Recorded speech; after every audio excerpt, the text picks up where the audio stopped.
దేవుని నామంలో అందరికీ శుభం. కీర్తనలు 47వ కీర్తన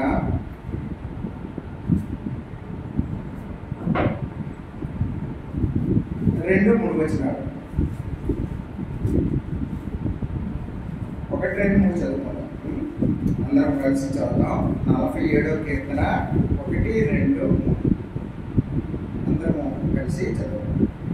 సర్వజనులారా చప్పట్లు కొట్టుడి, జయధ్వనులతో దేవుని గూర్చి ఆర్భాటం చేయుడి. యెహోవా మహోన్నతుడు, భయంకరుడు, ఆయన సర్వభూమికి మహారాజై ఉన్నాడు. ఆయన జనములను మనకి లోబరుచును, మన పాదముల కింద ప్రజలను అనగదొక్కును. వచ్చిన ప్రార్థన. దేవా యేసయ్యా నీకు వందనాలు. గొప్ప దేవుడా, సర్వశక్తివంతుడా, ప్రేమమైన రక్షక ప్రభువా, నాయన ఈ దినం ప్రభువా నాయన మమ్మల్ని ఏర్పాటు చేసుకుని మీ సన్నిధిలో ఉంచి దేవా ఆరాధన చేయడానికి ఇచ్చినటువంటి గొప్ప కుటుంబాన్ని ప్రభువా మీకు వందనాలు. దేవా నీ దాసుడుగా దేవా మీ శిరుచడులను భద్రపరచండి. ఏ మాటలు అవసరం ఆ మాటలు దయచేయండి. వేరే మాటల్ని గ్రహించేలాగా ప్రభా నీ బిడ్డలకి దయచేయండి. ప్రభా జ్ఞానం దయచేయండి. మీరు మా మధ్యలో ఉండండి, చివరి వరకు నడిపించండి. ప్రభా మేమంతా కలిసి కొద్దిసేపు దేవా నీ లేఖలను పరిశోధించి దేవా నాయన ఆ ప్రకారంగా మేము ఆరాధన చేయడంలో సాధించండి. ప్రభా ఆరాధన అంతట్లో మీరు ఉండండి. మా ఆరాధనను ప్రభా దీవించి ఆశీర్వదించమని క్రీస్తు శ్రేష్టమైన నామమున స్తుతించి ప్రార్థించి ఆడిపోయిస్తున్నాం. అయితే ఆరాధనలో దేవుడు 47వ కీర్తన 1, 2, 3 వచనాలు మాట్లాడుతున్నాడు. సర్వజనులారా చప్పట్లు కొట్టుడి, జయధ్వనులతో దేవుని గురించి ఆర్భాటం చేయడి. యెహోవా మహోన్నతుడు. ఎందుకు మనం ఆర్భాటం చేయాలంటే ఆ యెహోవా మన గొప్ప దేవుడు, మహోన్నతుడు, భయంకరుడు, ఆయన సర్వభూమికి మహారాజై ఉన్నాడు. కాబట్టి అంతటికి మహారాజై ఉన్నాడు. కాబట్టి మనము ఆర్భాటం చేసి చప్పట్లు కొట్టి జయధ్వనులతో ఆయన గురించి ఆర్భాటం చేయాలి. ఆయన జనములను మనకు లోపరచును, మన పాదముల కింద ప్రజలను అనగదొక్కును. కాబట్టి మనము దేవుని గురించి హృదయపూర్వకంగా మనము ఆరాధన చేయాలి. అయితే మనము ఆరాధన చేసుకుంటాము. ఒకసారి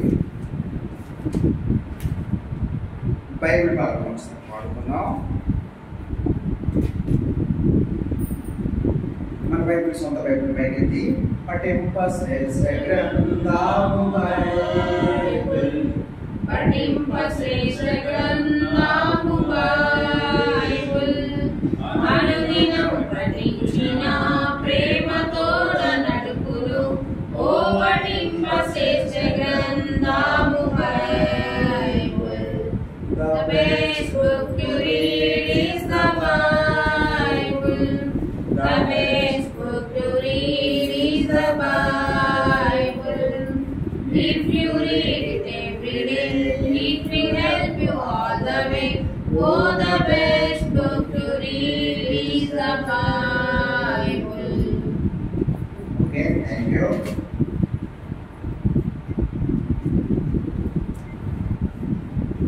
కాబట్టి మనము దేవుణ్ణి ఆర్భాటం చేయాలి, దేవుణ్ణి మనము ఆరాధించాలి. సామెతలు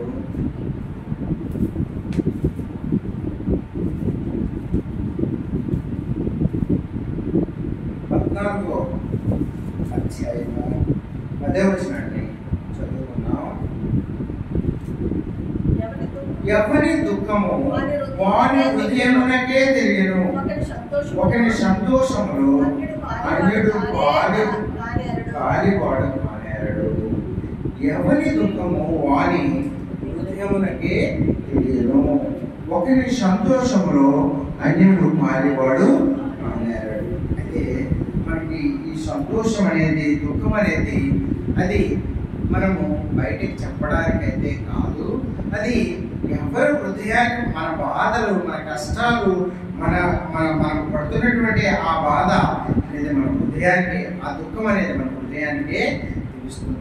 అయితే మన హృదయం అది అవతల వారికి మనల్ని చూసి ఏదో దుఃఖంలో ఉన్నారని తెలుస్తుందే తప్ప ఎంత దుఃఖంలో ఉన్నామనేది ఎవరికి తెలియదు. ఒక దేవుడికి మాత్రమే తెలుసు. దేవుడికి మాత్రమే తెలుసు.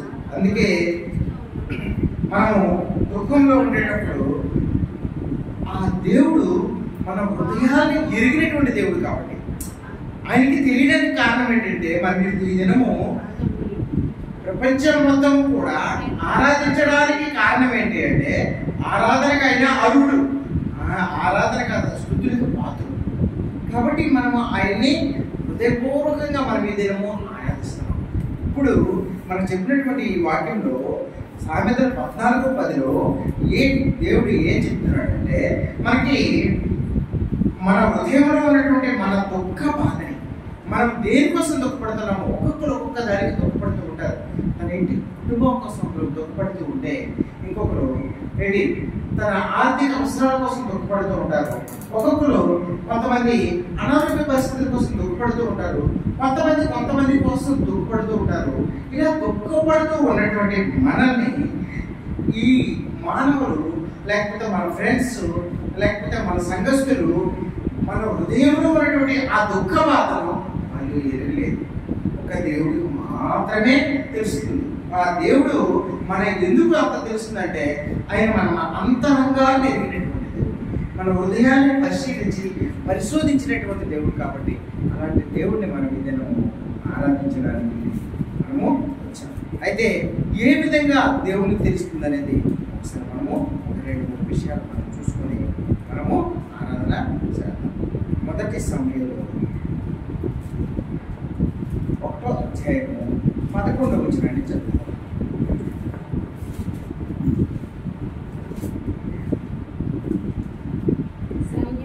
సైన్యములకు అధిపతివి యెహోవా, నీ సేవకురాలనైన నాకు కలిగి ఉన్న శ్రమను చూసి నీ సేవకురాలనైన నన్ను మరువక జ్ఞాపకం చేసుకుని నీ సేవకురాలనైన నాకు మగపిల్లను దయచేసి ఎడల నీ తల మీదకి వారి తల మీదకి క్షౌరపు కత్తి ఎన్నటికి రానియక వాడు బ్రతుక దినములన్నిటిను నేను వారిని యెహోవా వగు నీకు అప్పగింతనని మొక్కుబడి చేసుకున్నాను. ఆమె యెహోవా సన్నిధిలో ప్రార్థన చేస్తుండగా ఏలే ఆమె నోరు కనిపెట్టుచుండెను.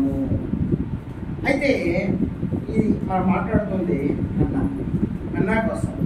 అన్నాకి బిడ్డలు లేరు. ఆమె చాలా మంది ఆమెను ఎన్నో మాట్లాడినటువంటి పరిస్థితులు. ఆమె చాలా బాధను ఓర్చుకోలేక అది ఏం చేయాలో తెలియక లాస్ట్కి ఏం చేసిందంటే, ఆమె దేవుని సన్నిధిలోకి వెళ్ళి మొరపెట్టింది. ఆమె హృదయంలో ఉన్నటువంటి ఆ బాధను దేవునితో చెప్పుకుంది. ఎలా చెప్పుకుంది అనే విషయము ఇక్కడ అయితే ఆమె ఎంతో బాధపడుతూ, చాలా బాధపడుతూ ఆ దేవుని దగ్గర మొరపెట్టుకుంటూ వచ్చింది. ప్రభువా, నన్ను గుడ్రాలంటున్నారు, నన్ను ఎంతోమంది ఎన్నో విధాలుగా అంటున్నారు, నాకు ఒక బిడ్డను దయచేయని దేవుని దగ్గర సాగిలిపడి తన హృదయంలో ఉన్నటువంటి ఆ బాధను దేవుని దగ్గర వ్యక్తపరుస్తూ వచ్చింది. కానీ అక్కడ ఉన్నటువంటి ఒక పాస్టర్ గారు అన్నటువంటి ఏలి ఆమె దుక్కు చూసి, ఆమె పెదవులు చూసి, ఆమె దుక్కు చూసి ఆయన ఏమనుకుంటున్నాడంటే, ఆయన డిఫరెంట్గా ఆలోచిస్తున్నాడు. కానీ ఆమె ప్రార్థిస్తున్నటువంటి ఆ ప్రార్థన దేవునికి మాత్రమే తెలుసు. ఆమె పెదవులతో ప్రార్థిస్తుంది. ఆ పెదవులు తన హృదయంలో ఉన్నటువంటి ఆ బాధను దేవునికి తెలియజేస్తూ ఉంటాయి. ఆ తెలియజేసినప్పుడు ఆ హృదయంలో ఉన్నటువంటి బాధ దేవునికి మాత్రమే తెలుసు. అందుకే అయితే ఆ విధంగా ఆమె చాలా దేవుని దగ్గర మొరపెట్టినప్పుడు ఆమె చేస్తున్నటువంటి ఆ ప్రార్థన చివరిలో రాశాడు చూసారా, యెహోవా సన్నిధిని ప్రార్థన చేయుచుండగా ఏలి ఆమె నోరు కనిపెట్టుచుండెను. ఎలా అనగా అన్న తన మనస్సులోనే చెప్పుకొని చుండెను, తన బాధ అంతా కూడా తన మనసులో చెప్పుకుంటా ఉంది. ఏంటి పెదవులతో, ఇంకా దాని కింద 13 రాశాడు, ఆమె పెదవులు మాత్రం వదులుచుండి ఆమె స్వరము వినబడకేటును కనుక ఏది ఆమె మత్తురాలై ఉన్నదని. ఆమె త్రాగి వచ్చింది, ఆమె ఏదేదో అనుకుంటుంది అని అనుకున్నాడు ఏలి. కానీ తన హృదయంలో ఉన్నటువంటి ఆ బాధను దేవునికి మాత్రమే తెలుసు.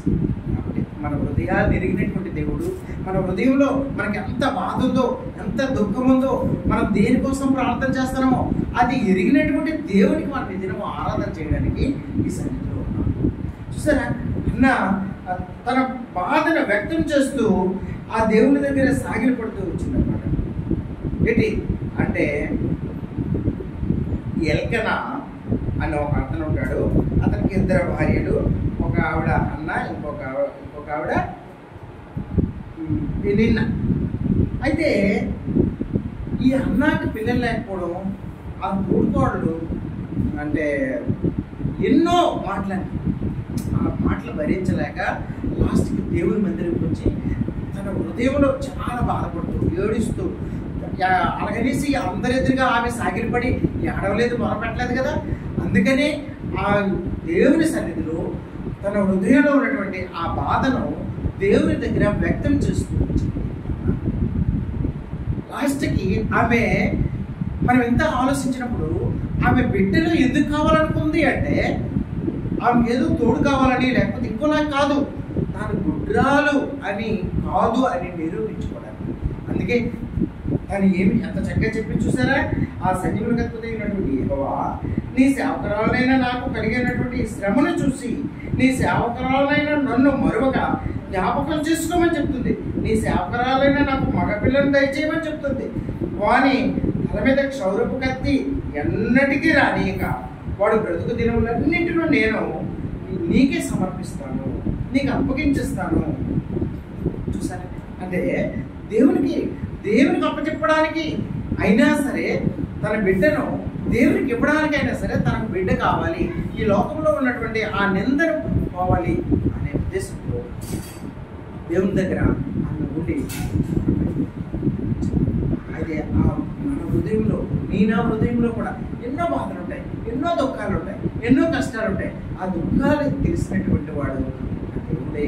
కాబట్టి ఆ దేవుడికి మన హృదయంలో ఉన్నటువంటి ఆ దుఃఖాన్ని, ఆ బాధని ప్రతి ఒక్కరికి, ఎప్పుడు నేను అనుకున్నాను ఒక ఆయనకి ఈయన నిజంగా ఈయన చాలా అదృష్టవంతుడు, ఈయన తంతే పూర్ణ గంపలో పడ్డాడనేసి నేను అనుకున్నాను. కానీ ఆయన ఒకరోజు ఆయన చెప్తున్నాడు తన యొక్క బాధను. ఏంటి తన బాధ అంతా ఆయన, నేను తర్వాత అనుకున్నాను ఈయన ఎంత బాధపడుతున్నాడా, ఈరోజు కూడా ఆయన బాధపడుతున్నాడు.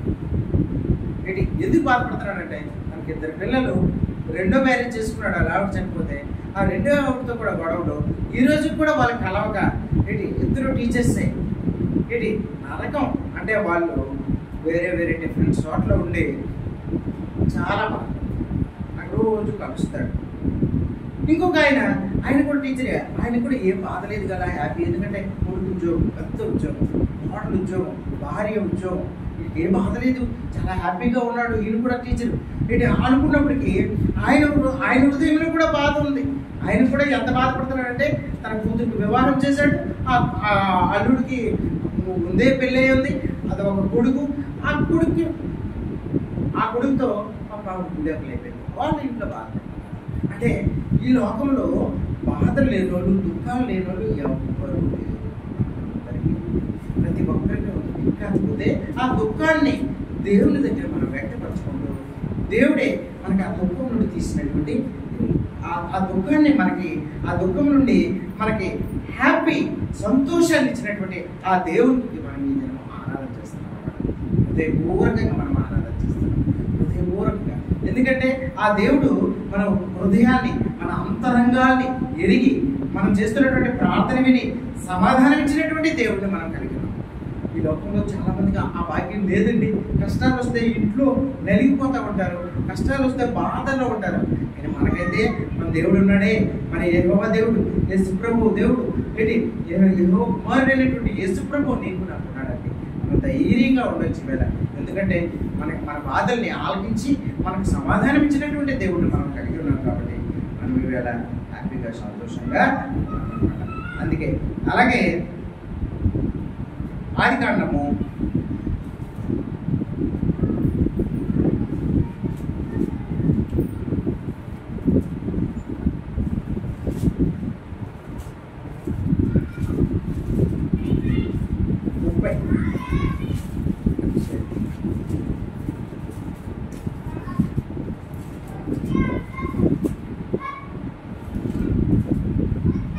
31 రాహేలు తాను యాకోబునకు పిల్లలు కనకపోవడం చూసి తన యొక్క అక్కయందు అసూయపడి యాకోబుతో నాకు గర్భఫలము లేని ఎడల చచ్చిదనని. చూసారా, ఈ రాహేలు తాను యాకోబునకు పిల్లలు లేక కనకపోవడం చూసి ఇది తన అక్కయ్యైనటువంటి అక్కయందు అసూయపడి యాకోబుతో ఏంటి నాకు గర్భఫలము లేని ఎడల నేను చచ్చిదనంటే గర్భఫలము మనం ఈ లోకంలో అనుకుంటాం, కానీ అది చాలా బాధాకరమైన విషయం. మ్యారేజ్ కాలేజ్ అవుతున్నా అంటారు. మ్యారేజ్ అయిన తర్వాత ఇక ప్రతి నెల ఇదే గొడవ. ఏంటి అమ్మ, ప్రతి ఊళ్ళో వాడలో ప్రతి ఒక్క దగ్గర అడుగుతూ ఉంటారు, అమ్మ ఇంకా ఎట్లేవా, గుడ్ న్యూస్లు ఎట్లేవా, శుభవార్తలు ఎట్లేవా. పాపం వాళ్ళు నరకం అనిపిస్తూ ఉంటారు. ఏంటి అది ఇదొక బాధ. అయితే అంటే అది లేక కొంతమంది చనిపోతూ ఉంటారు అనమాట. అంటే దానికి కూడా సిద్ధపడినటువంటి వాళ్ళు ఉంటారు అదనమాట. అయితే ఇవన్నీ కూడా మనకి ఎవ్వరు ఇచ్చినవి కాదు. ఈ లోకంలో ఎవ్వరు కూడా ఇవ్వలేదు. ఈ లోకంలో చాలామంది డాక్టర్లు ఉన్నారు, చాలామంది నేటి వైద్యులు ఉన్నారు. వాళ్ళందరూ చెప్తూ ఉంటారు ఏంటంటే మీకు పిల్లలు పుట్టేటట్లుగా నేను మెడిసిన్ ఇస్తాను. అదంతా ఒట్టిదే, ఏమి లేదు. దేవుడు ఇస్తేనే పిల్లలు పుట్టారు, లేకపోతే పిల్లలు అనేది కాదు. కేవలం దేవుడి వల్ల జరిగినటువంటి కృప. దేవుడు మాత్రమే ఇవ్వగలడు. ఈ లోకంలో ఎన్నైనా చేయగలరు, కానీ ఎంతోమంది సైంటిస్టులు ఉన్నారు, గొప్ప గొప్ప సైంటిస్టులు, కానీ ఆ జీవము అనేది, ప్రాణం అనేది ఏ విధంగా వస్తుందో ఏ విధంగా పోతుందో అది కూడా చెప్పలేదు, కూడా తెలియదు. అది కానీ ఉంటే ఈ లోక జనాభా ఇంకా అలాగే పెరిగిపోయి కనీసం మనం నిలబడడానికి కూడా ప్లేస్ ఉండదేమో. ఎందుకంటే మరి చనిపోరు ఎవరు, చనిపోకుండా ఆ ప్రాణాన్ని అలాగే నిలబెట్టి ఉంచేయచ్చు. కానీ అది ఎవరు సాధ్యం కాదు. అది ఒక దేవుని వల్లే జరిగినటువంటి కార్యం. కాబట్టి ఆ గొప్ప కార్యాన్ని దేవుడు మాత్రమే చేయగలడు. కాబట్టి అలాంటి గొప్ప దేవుడిని మనము హృదయపూర్వకంగా మనము ఆరాధిద్దాం. అలాగే ఇంకా దేవుడు ఏం చేస్తున్నాడో మనకు చూద్దాం. చూసి యెషయా మనకు తెలిసినవేని ఒకసారి అలా చూసుకొని మనము ఆరాధన చేయాలంటే కొన్ని ఉండాలి కదా, కొన్ని మనము పరిశీలించుకొని ఆ ప్రకారంగా మనము ఆరాధన అనేది చేయాలి. కాబట్టి 2వ వచనాన్ని 32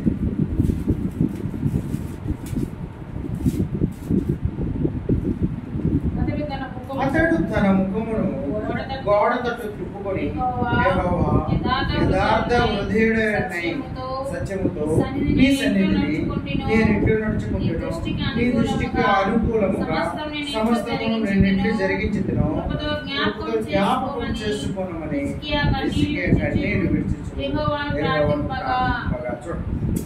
అంటే ఆ దినములో హిజ్కియాకు మరణకరమైనటువంటి గొప్ప రోగం వచ్చింది, చాలా భయంకరమైనటువంటి రోగం వచ్చింది. ఏంటి అసలు యాక్చువల్గా హిజ్కియా చాలా భక్తిపరుడు, దేవుని యొక్క భయభక్తులు కలిగినటువంటి వాడు. కానీ దేవుడికి హిజ్కియాకు వచ్చినటువంటి రోగము చాలా భయంకరమైనటువంటి రోగం. ఏంటి అది మరణకరమైనటువంటి రోగం. దానివల్ల ఆయన బ్రతికే సీన్ అయితే చనిపోతాడు. అలాంటి రోగం కలిగినటువంటి కలగా ఈసారి అక్కడ ఒక ప్రవక్తున్నాడు, అతను ఆమోజ్ కుమారుడు అయినటువంటి యెషయా. అతని వద్దకు వచ్చి నువ్వు చనిపోతావు, మరి కొద్ది రోజుల్లో నువ్వు చనిపోతావు, మరణకరం అవుతావు, కాబట్టి నీ ఇల్లు నువ్వు చక్కబెట్టుకో అని దేవుడు నీకు చెప్పమని నాకు పంపించాడు అని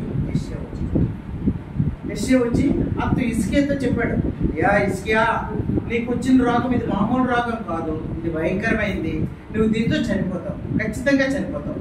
కాబట్టి నాకు దేవుడు పంపించాడు నీ దగ్గరికి, నువ్వు చక్కబెట్టుకో.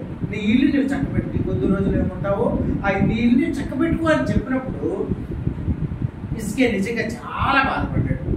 ఎలా బాధపడ్డాడో ఈ 2వ వచనంలో చెప్తూ వచ్చాడు. అతడు తన ముఖమును గోడ తట్టు తిప్పుకున్నాడు, గోడ వైపు తిప్పుకున్నాడు. ఎందుకు తిప్పుకున్నాడంటే తన ముఖం యువతల చూపించలేకపోయాడు, ఆ యెషయాకి చూపించలేకపోయాడు, దేవునికి కూడా చూపించలేకపోయాడు. ఎందుకంటే దేవునితో నమ్మకంగా నడిచినటువంటి వ్యక్తి, దేవుని మీద విశ్వాసంతో ఉన్నటువంటి వ్యక్తి, దేవుని మీద ప్రేమ చూపిస్తున్నటువంటి వ్యక్తి. అలాంటి వ్యక్తి అతను జరిగినటువంటి ఆయన చనిపోవడం అనేది అసలు ఊహించలేనటువంటి ఆ బాధ తట్టుకోలేక దేవుని యెషయాకి చూపించలేక ఎవరిని చూపించలేక తన ముఖాన్ని గోడ వైపు తిప్పుకొని కన్నీరు కారుస్తూ ఏడుస్తూ ఉన్నాడు.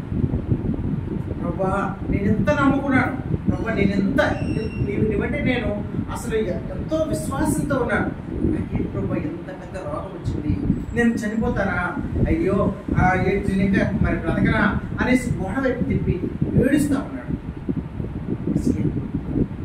ఆయన బాధ తన హృదయంలో ఉన్నటువంటి ఆ బాధ, తన హృదయంలో ఆ కన్నీటి బాధ, ఆ దుఃఖ బాధ అది యెషయాకి కూడా తెలియదు.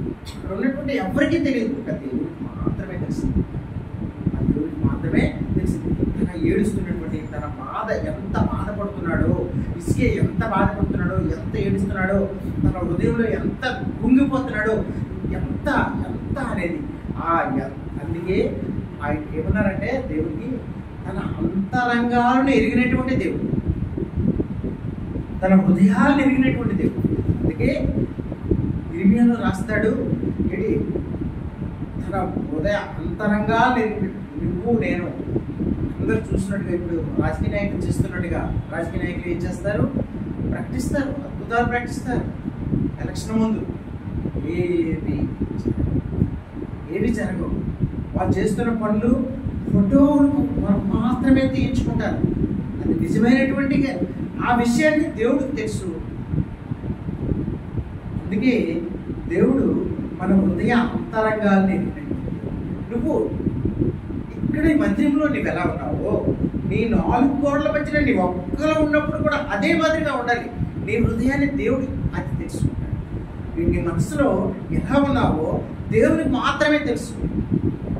మనము 4 గోడల మధ్యలో ఉన్నప్పుడు మన ఇష్టం వచ్చినట్టు ప్రవర్తించడం, మన ఆలోచనలు డిఫరెంట్గా రావడం, డిఫరెంట్ ఆలోచనలతో డిఫరెంట్ మైండ్తో ఉండడం, సెల్ ఫోన్లు డిఫరెంట్గా యూజ్ చేసుకోవడం, ఏదేదో ఊహించుకోవడం ఉండకూడదు. అందుకే దేవుడు అంటాడు నీ హృదయ అంతరంగా ఎరిగినటువంటి దేవుడు. మన హృదయ అంతరంగంలో మనం ఏమనుకుంటాం అది కావాలి. ఏంటి నీవు ఎంత భక్తి శ్రద్ధలతో, ఎంత హ్యాపీగా, ఎంత సంతోషంగా దేవుని దగ్గరికి వచ్చి తన హృదయాన్నంతా ఆయనకి సమర్పించి ఆ హృదయంతో మనం ఆయనకి ఆరాధిస్తున్నామో, హృదయపూర్వకంగా ఆరాధిస్తున్నామో, ఆ ఆరాధన అనేది నీవు ఎక్కడున్నా దేవునికి నీ హృదయంలో ఉన్నటువంటి నీ ఆలోచనలు దేవునికి. ఇక్కడ హిజ్కియా పడుతున్నటువంటి ఆ బాధ దేవుని మాత్రమే తెలియదు. యెషయా కూడా తెలియదు. యెషయా ప్రవక్త, దేవుడే పంపించాడు, నువ్వు వెళ్ళు హిజ్కియాతో నీ మాట చెప్పుకుంటూ చనిపోతావు, నీ ఇల్లు చక్కబెట్టుకోవాలి.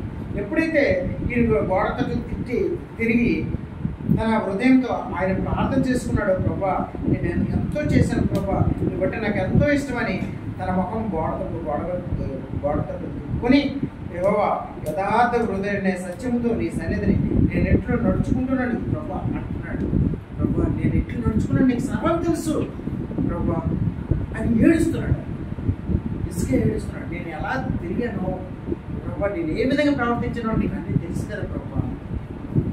అయితే అంటే ఏమంటే నీ దృష్టికి అనుకూలంగా సమస్తమును నేను ఎట్లు జరిగించదును ప్రభుతో జ్ఞాపకం చేసుకున్నామని హిజ్కియా కన్నీళ్లు విడిచుచు యెహోవాను ప్రార్థన చేసుకున్నాడు. తన కన్నీళ్లు విడిచి ప్రార్థన చేసినప్పుడు దేవుడు ఎంత మన ప్రార్థన మనం అనుకుంటాం కానీ దేవుడు నా ప్రార్థన ఆలకించలేదని దేవుడు ప్రతి ఒక్కరి ప్రతి ఒక్కరి ప్రార్థన ఆలకిస్తాడు. సమాధానం అనేది వాళ్ళ క్రియలను బట్టి, వాళ్ళు చేస్తున్నటువంటి వాళ్ళ ప్రార్థన బట్టి, వాళ్ళ హృదయం ఆచరణను బట్టి దేవుడు సమాధానం ఇస్తాడు. కానీ ఇక్కడ హిజ్కియా అతని తాలూకా మరంతా దేవుడు ఆలకించి ఏం చేశాడంటే దేవుడు వెంటనే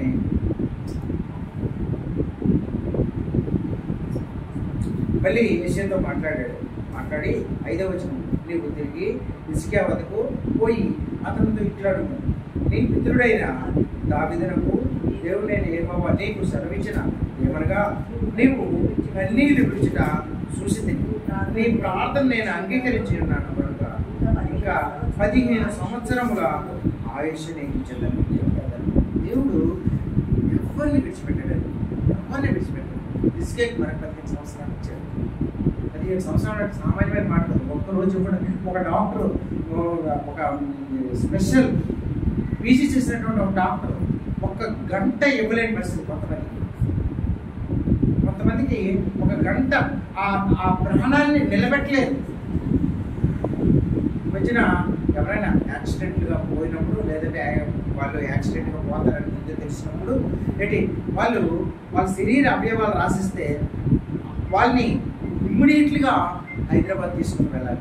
తీసుకుని వెళ్తే అవయవాలు తీసి వేరే దాంట్లో పెట్టి అవి ఎవరికో అమరుస్తారన్నమాట. అయితే ఆ ఏమాత్రం టైం దాటినా అవి వేస్ట్ అయిపోతాయి. దానికోసం చాలా మనసారి జగన్మోహన్ రెడ్డి ఇలాంటి దానికి చాలా డబ్బులు ఖర్చు పెట్టాడు, కోట్లు ఖర్చు పెట్టాడు. ఎందుకంటే ఈ యాక్సిడెంట్ అయిన క్యాండిడేట్ని వైజాగ్ తీసుకుని వెళ్ళి అక్కడ నుండి ఇమీడియట్గా వేరే ఫ్లైట్ బుక్ చేసి ఆ ఫ్లైట్ ద్వారా హైదరాబాద్ తీసుకుని వెళ్ళాలి.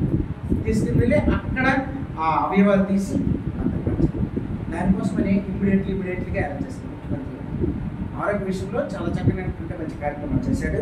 అయితే ఇక్కడ దేవుడు చెప్తున్నాడు, నువ్వు గోడ తట్టు తిరిగి నువ్వు బాధపడ్డావే, నువ్వు ఎంతో ఏడ్చావే, నీ ఏడుపు నేను ఆలకించాను, నేను 15 సంవత్సరాలు ఇస్తున్నాను. ఆ యెషయాతో చెప్పి నువ్వు వెళ్ళి హిజ్కియాతో చెప్పు. దేవుడు ఎలాంటి దేవుడు అంటే ఆదరణకర్త, అద్భుతకరుడు, ఆశ్చర్యకరుడు. మనం మనం ఒకటి ఊహించుకుంటే ఆయన అద్భుతాలు చేసింది దేవుడు. కాబట్టి మనం ఆయన్ని హృదయపూర్వకంగా ఆత్మతో సత్యంతో హృదయంతో మనం ఆయన ఆరాధనకి అర్హుడు. ఆయన ఈ హృదయంలో ఉన్నటువంటి ఈ బాధను ఇంకెవ్వరికి తెలియదండి. కొన్ని సమయాల్లో మనము ఇప్పుడు చాలామంది మా స్టాఫ్లో వాళ్ళు బాధపడుతున్నప్పుడు వాళ్ళకి ఏవేవో జోకులేసి వాళ్ళకి ఇంకా హింస పెడుతుంటారు. ఎవరైతే బాధలో ఉన్నారో ఆ బాధ అనేది నిజంగా పడుతున్నటువంటి బాధ అనేది అది దేవుడికి మాత్రమే తెలుస్తుంది.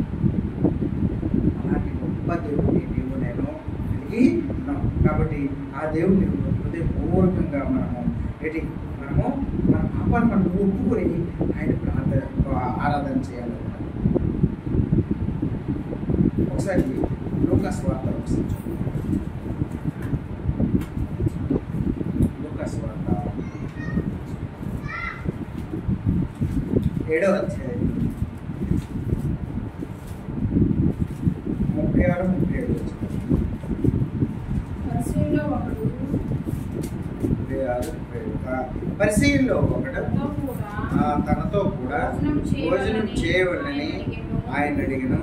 ఆయన ఆ పరిచయని ఇంటికి వెళ్ళి భోజన పంక్తి కూర్చుండగా ఆ ఊరిలో ఉన్న పాపాత్మురాలైన ఒక స్త్రీ యేసు పరిచయని ఎంట భోజనం కూర్చున్నాడని తెలుసుకుని బుడ్డిలో అత్తరు తీసుకుని వచ్చి వెనుక తట్టు ఆయన పాదముల నిలువబడి ఏడ్చుచు కన్నీళ్లతో ఆయన పాదములను తుడిచి తడిపి తన తల వెంట్రుకలతో తుడిచి ఆయన పాదములను ముందు పెట్టుకుని అత్తరు వాటిని చూసారా.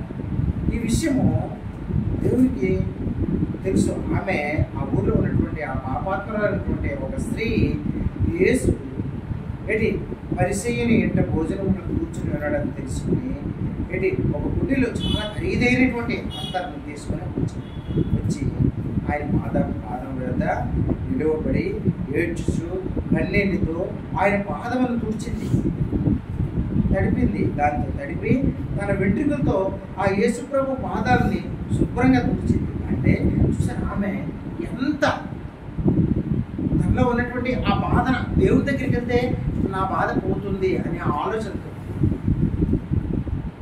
దేవునికి మనం ఇచ్చినటువంటి ఏ గిఫ్ట్ అయినా సరే, లేకపోతే ఏదైనా సరే అది ఊరనే బాధ. ఏంటి దేవుడు ఆమె హృదయంలో ఉన్నటువంటి ఆ కన్నీటి బాధను, ఆ హృదయంలో ఉన్నటువంటి ఆ బాధను దేవుడు తెలుసుకున్నాడు. ఆమె బాధను తెచ్చాడు.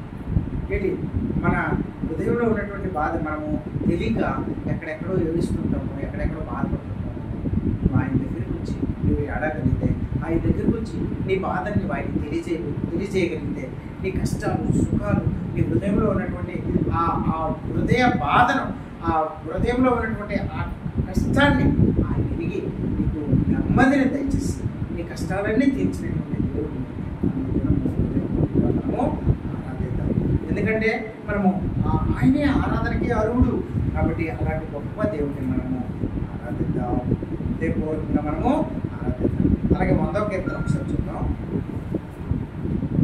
కీర్తన 100.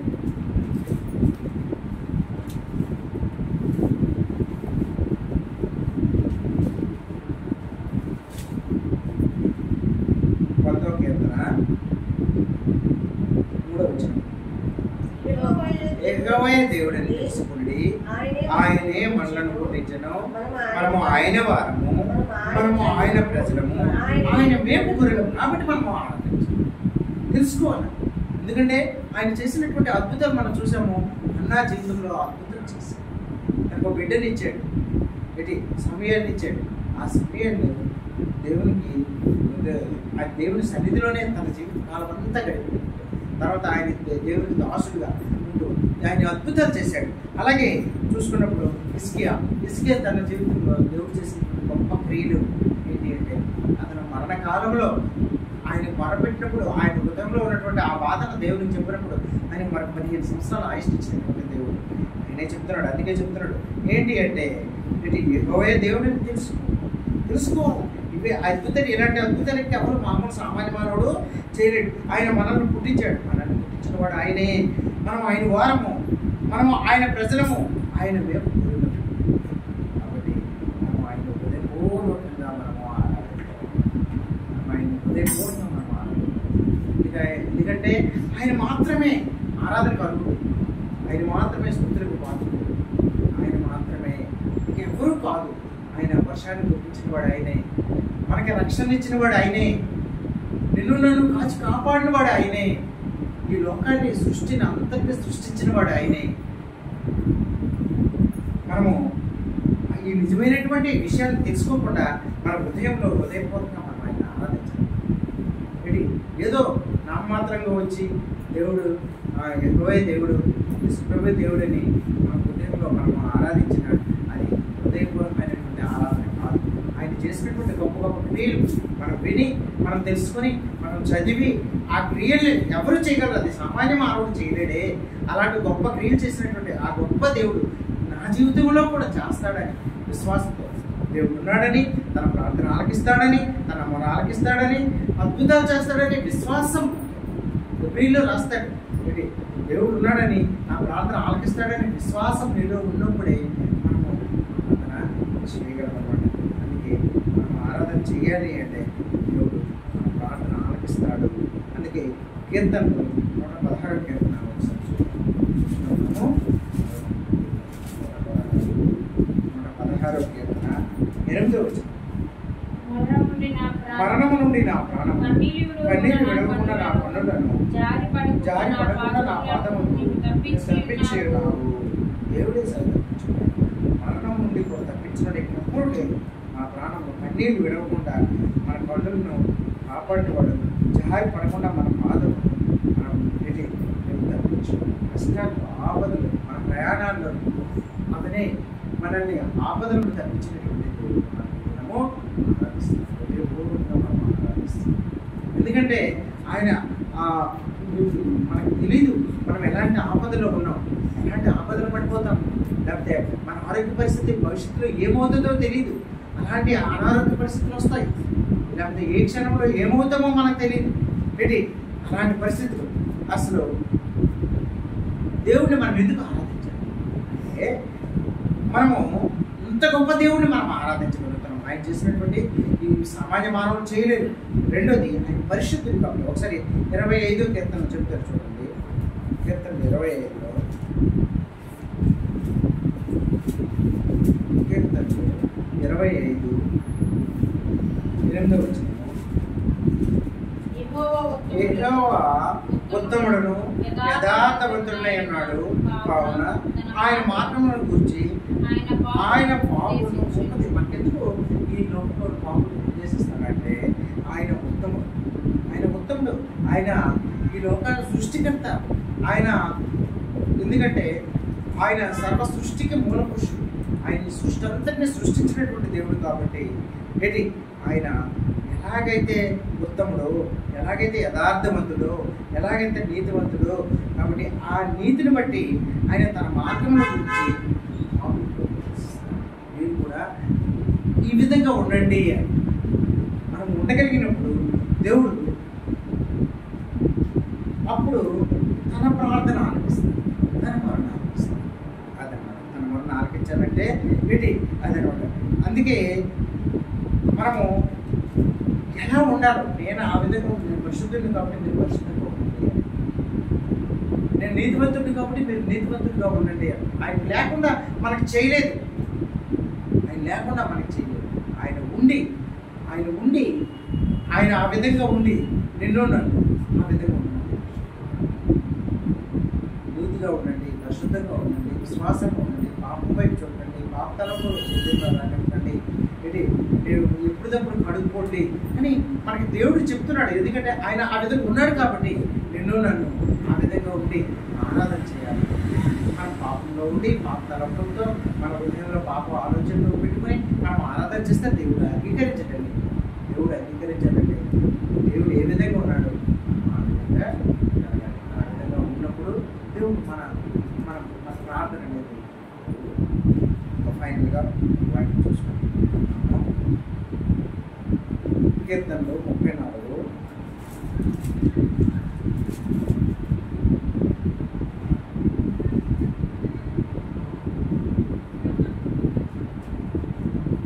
8, 9 చదివి ఏదో ఉత్తముడని చూసి తెలుసుకుంది.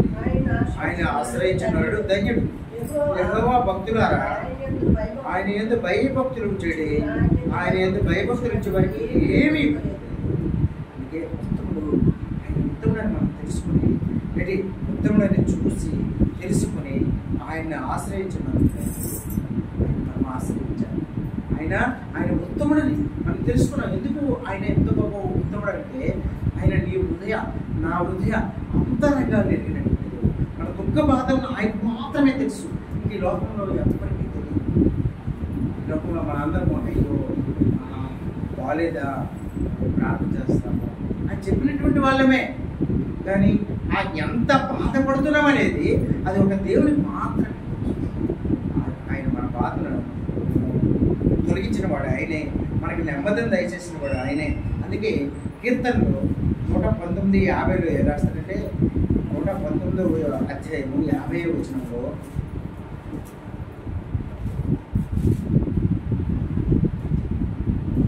నీ వాక్యం నన్ను బ్రతికించి ఉన్నది, నా బాధల్లో ఇదేనా అని మాత్రమే.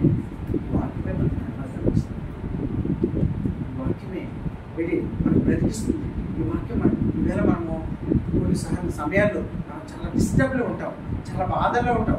ఇంట్లో అనారోగ్య పరిస్థితి ఉన్నప్పుడు ఎవరికైనా బాధే, వెళ్ళి ఏమైపోతారా లేకపోతే ఏం తగ్గుతుందా అని బాధ ఉండొచ్చు.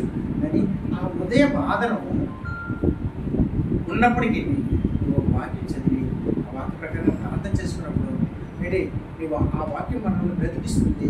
ఆ వాక్యం మన హృదయాన్ని నెమ్మదిస్తుంది. వాక్యానికి ఉన్నది అంత గొప్ప శక్తి.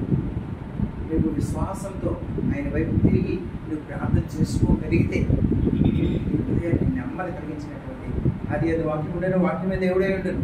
కాబట్టి ఆ వాక్యము మామూలు వాక్యం కాదు, అది తర్వాత శరీరధారి లోకానికి వచ్చింది. ముందు మొట్టమొదటి ఉండేది వాక్యమే. భూమి ఆకాశాలు గతించను కానీ ఆయన యొక్క మాటలు ఆయన యొక్క వాక్యాలు ఎప్పుడు గతించవు, ఎప్పుడు నాశనం అవ్వవు, అలాగే ఉంటాయి. పెద్ద విశ్వాసం ఏవో నేను పెట్టి ఆ విశ్వాసంతో ఆయన యెహోవా ఉత్తముడని చూసి తెలుసుకొని పెట్టి ఆయన మనం ఆశ్రయించినటువంటి వరుడు కాబట్టి ఆ యెహోవా యొక్క భక్తులు కాబట్టి భయభక్తులతో ఆయన హృదయపూర్వకంగా మన హృదయ అంతరంగాల నుండి ఆయన మనం ఆరాధించగలిగినప్పుడు ఎంతో ఆనందిస్తారు. ఆయన ఆనందించినటువంటి సంతోషించినటువంటి నేను ఆరాధన స్వీకరించినటువంటి పూర్వకంగా మన చేత ఒక్కరము ముందు వరండాలో ఉన్నవారు, తర్వాత రూమ్లో ఉన్నవారు అందరూ ప్రతి ఒక్కరము కొద్దిసేపు ఆరాధన